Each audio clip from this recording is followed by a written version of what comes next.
victim to a criminal. And so that's when he started to rob banks. And he says that the violence of doing this helped him sort of recover a sense of his lost self. It was empowering for him. And towards his victims, he thought, now you know how I feel, now you're a fool. And so he sort of wanted his victims to feel the way he felt. And again, I want to read the quote from Winston Q. Auden: "Those to whom evil is done do evil in return."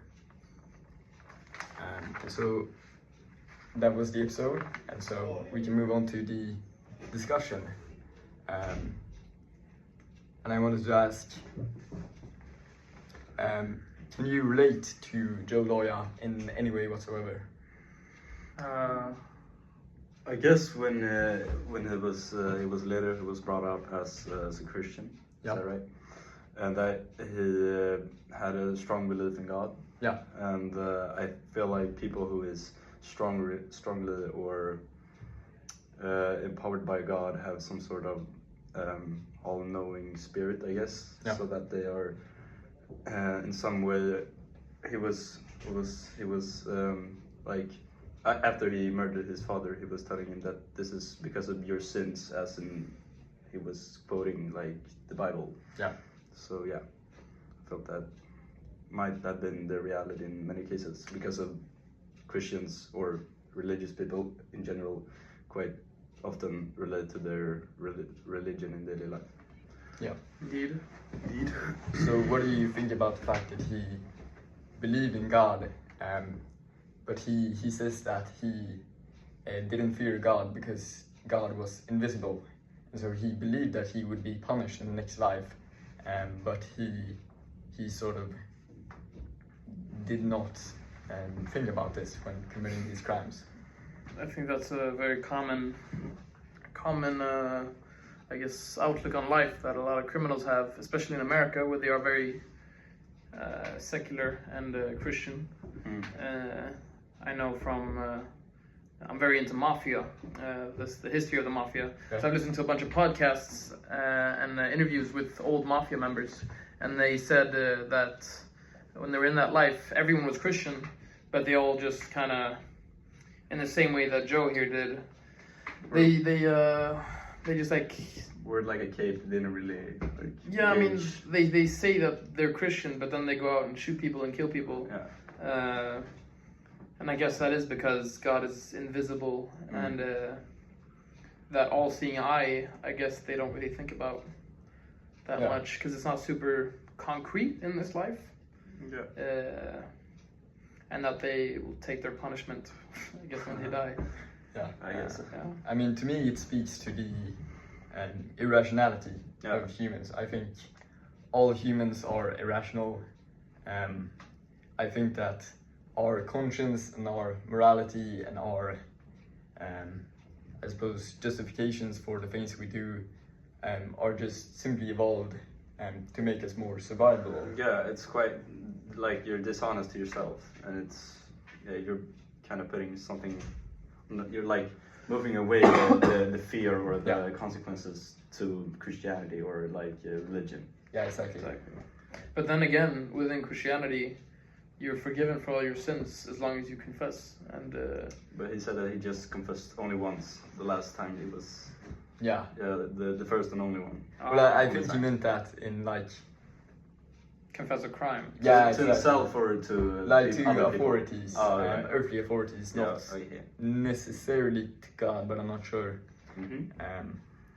But I thought that was really interesting that even such a religious man could do such things and really just ignore the consequences, even though he thought he would have to endure them.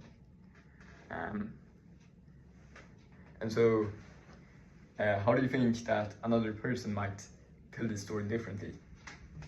Oh. Well, what do you mean? Like Tell this story. the storyline or his life or his belief. I suppose maybe that's a better question for me to answer. And again, I want to talk about like I would have assumed that a a person who was not at all religious would tell the story very differently and try to justify his actions. And I just think it's interesting that Joe sort of tells his story in the same way that I would imagine someone who doesn't believe in God would tell their story, and that he doesn't try to like justify his actions with religions or try to sort of make excuses. He just in the episode he talks quite freely about what he did, and he's probably mentally ill, I guess, because of that. Yeah, I suppose. I think a lot of criminals that go into jail, for an example, turn to religion or books or whatever. Yeah. And they try to get their life back, I guess. But this guy just sticks to his story and doesn't really feel like he's done anything that's wrong, I guess. Yeah. But then again, there's a lot of Christians who do that kind of stuff, if not more, and still, I mean, I think it's more, I don't think that his religion, I think he would have done this if he was the atheist. religion doesn't He would have explained it the same way even if he was atheist, I think. But then, of course. Yeah, I think so too. Just the fact that he's calling himself a Christian and then acting in a completely different manner. Yeah. Just that part, not the religion in itself. Yeah. That's 13 minutes there. Yeah. Any ending words or? Oh yeah. We might want to elevate the discussion, and so I read this article from Anna Maria College that said that, unsurprisingly, childhood abuse is strongly correlated with criminal activity. All right. And so I wanted to ask, how do you think we could prevent childhood abuse, since childhood abuse leads to criminal activity?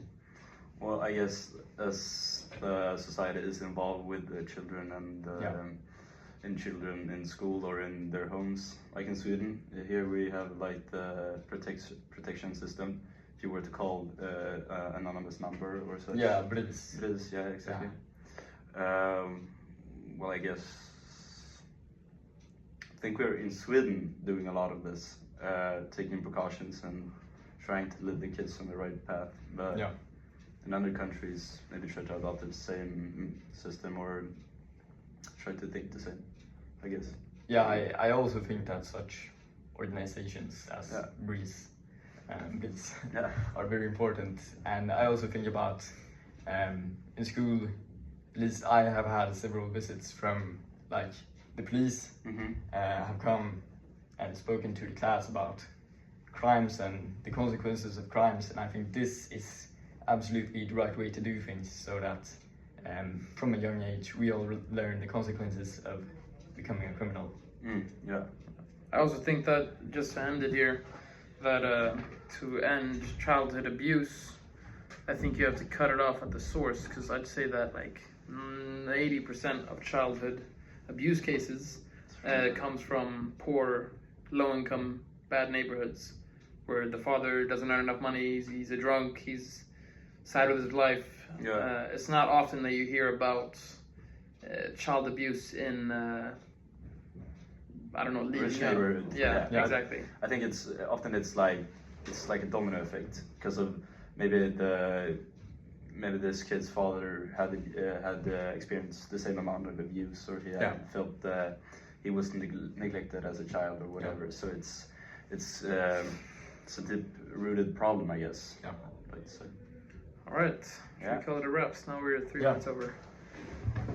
Jag got a new